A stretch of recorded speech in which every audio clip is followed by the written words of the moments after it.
se o papel do vento é ventar, então qual é o meu? Então, vai lá, por isso conhece-te a ti mesmo, assim que começa a filosofia. Então é o seguinte, a natureza, que vamos assim dizer, o cosmos, a máquina toda, para cada um que nasce, é como se ela plantasse, uma alegoria, uma maneira de você pensar, ela plantasse dentro de nós uma semente, que não é a mesma para todos. E essa semente, ela poderá florescer, germinar, ela poderá ser exuberante e tal, ou não.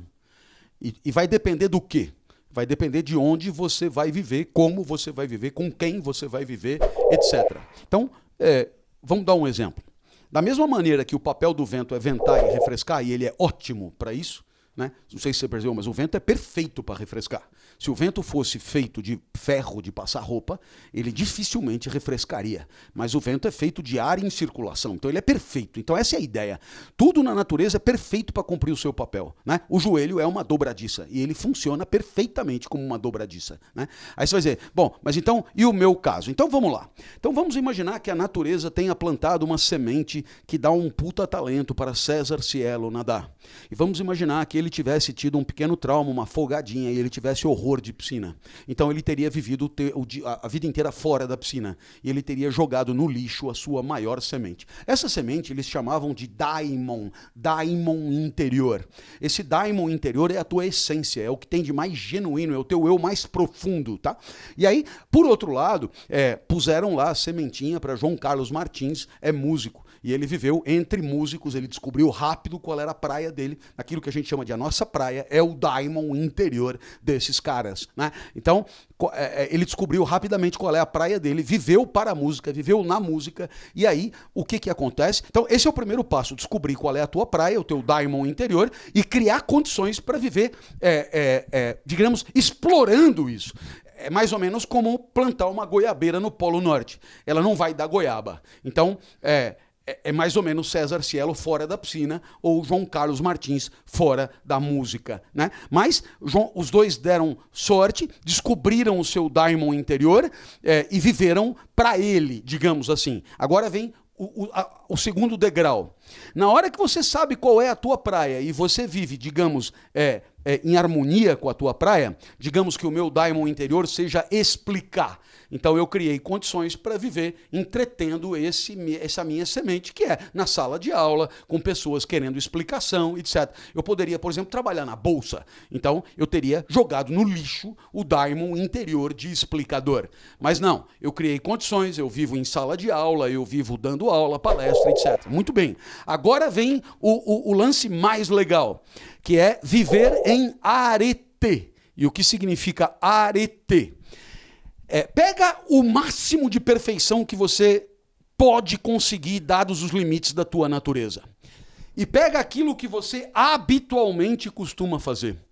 Habitualmente, não esporadicamente, não heroicamente, não episodicamente, mas habitualmente.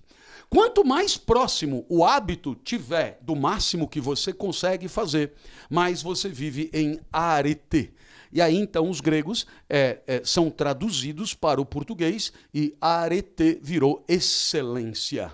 A excelência é uma busca de equiparação do máximo de perfeição em relação ao que você está acostumado a fazer. Então, vamos dar um exemplo. Eu estou aqui falando, eu estou produzindo o discurso, essa é a minha praia, eu estou explicando, essa é a minha praia, e eu explico o tempo inteiro, todo dia. Vamos imaginar, pegar o máximo que a minha limitação permite alcançar. E aquilo que habitualmente eu faço. Quanto mais perto tiver, mais eu estou em excelência. E a excelência é condição de uma vida boa. Né? E você vai dizer, e por que cargas d'água a excelência é vida boa e é felicidade? Porque é o que a natureza espera de você.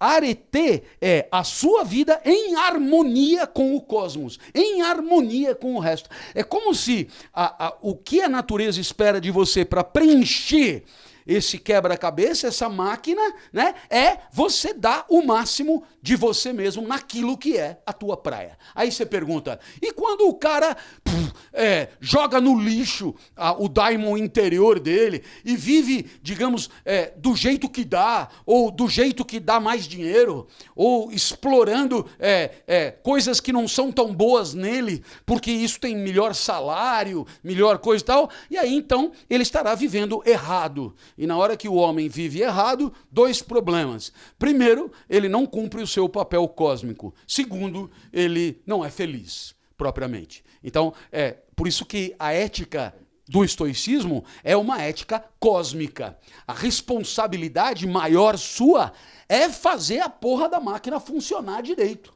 E é por isso que a responsabilidade sua é maior do que você. Você vai dizer, escuta, cara, eu não vou daimon interior porra nenhuma, a vida é minha, eu faço da minha vida o que eu quiser, eu não vou fazer porra nenhuma, me deram o talento de skatista, mas não vou andar de skate porra nenhuma, me deram o talento para tocar flauta, mas eu não vou tocar flauta porra nenhuma, isso é problema meu. Então, aonde está o problema de pensar assim? É que aí você fode mais do que só a tua vida, você fode a vida do todo, da engrenagem cósmica, e isso é a maior heresia, a maior sacanagem, porque não é nem uma responsabilidade com a humanidade, ou com o grupo, ou com a sociedade. É uma responsabilidade com o universo. Quer dizer, não tem coisa maior cogitável. Então, olha que loucura. A gente já tem 2 ideias muito fortes. A primeira aguenta o tranco e não reclama. A segunda, quer viver bem? Explore o teu daimon interior no talo da perfeição que você conhece. Chama arete. E nesse momento, a vida vai ser muito boa. Você falou de Marco Aurélio, né? E tem uma frase legal que a gente separou aqui, que é o seguinte: e você tem poder sobre sua mente, não sobre eventos externos. Perceba isso e você encontrará força. E essa frase, ela é importante para mim porque é um dos grandes motivos de eu me dedicar a estudar um pouco mais sobre estoicismo, que é sobre você poder focar, você dever focar no que você controla e não nas coisas que você não controla. Claro. Né? Na verdade, essa ideia é uma ideia correlata a outra que é central no estoicismo, né? Não há rigorosamente nada exterior a você que tenha a ver com a tua felicidade. Né? Quer dizer, e por que eles pensam isso? Porque, claro, você vive num mundo e o mundo te afeta, o mundo te transforma. Então a gente pode dividir a vida em 2. Aquilo que depende de nós e aquilo que não depende de nós. Então, só essa proposta já é questionadora da autoajuda, porque a autoajuda parte de uma premissa. Tudo depende de você, né? Então, naturalmente, nós estamos dizendo, não é verdade. Por exemplo, o corona, por exemplo, não depende de mim. Agora, qual é a graça da história?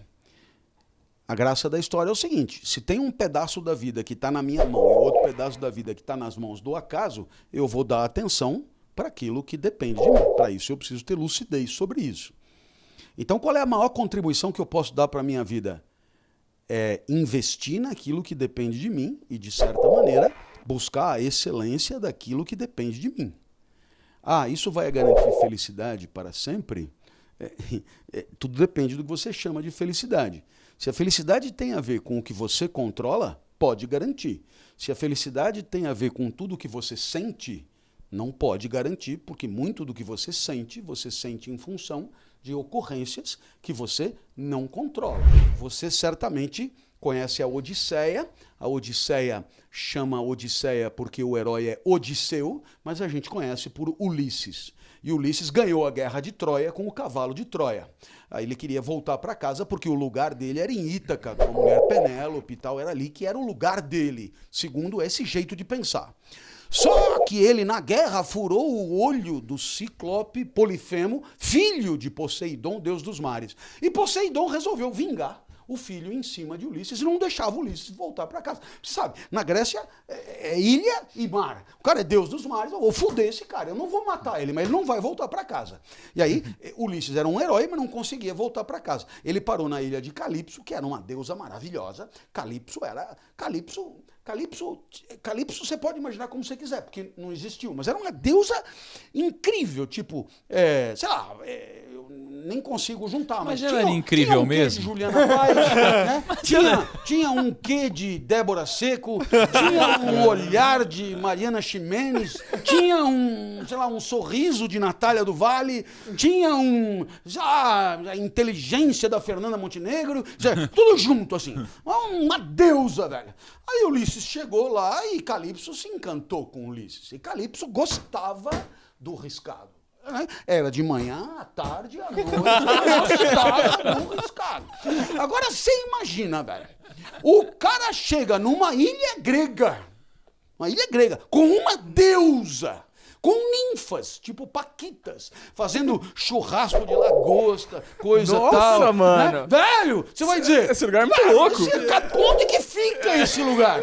Mas é um Ulisses chorava. E ele queria voltar para Penélope. Penélope, que era uma mulher da idade dele, companheira de toda a vida, e papapá, né? Ai, Ulisses. Telêmaco, o filho dele, e os súditos que gostavam dele. Houve uma época que os súditos gostavam dos governantes. Nossa, cara! E aí, o que aconteceu? Atena teve que pedir para Zeus, Ulisses está preso lá em Calypso. Aí o Zeus olhou e falou, não é tão ruim assim. Aí Atena falou, o cara chora todo dia, né? O cara chora todo dia. Por que choras, né? Por quê? Porque, do ponto de vista cósmico, o lugar dele não era aquele. Então, o que você está aprendendo com os estoicos? Que um bom lugar não é um bom lugar para qualquer um. É um bom lugar para você. Tipo, sala de aula para o professor Clóvis. Tipo, podcast para vocês. Tipo, Búzios para quem gosta de, sei lá, de abrir uma pousada. Tipo, o Havaí para quem surfa. Tipo, você quer... Mas você entendeu? Quer dizer, o bom lugar não é um bom lugar, mas é um bom lugar para alguém. Porque as pessoas são diferentes.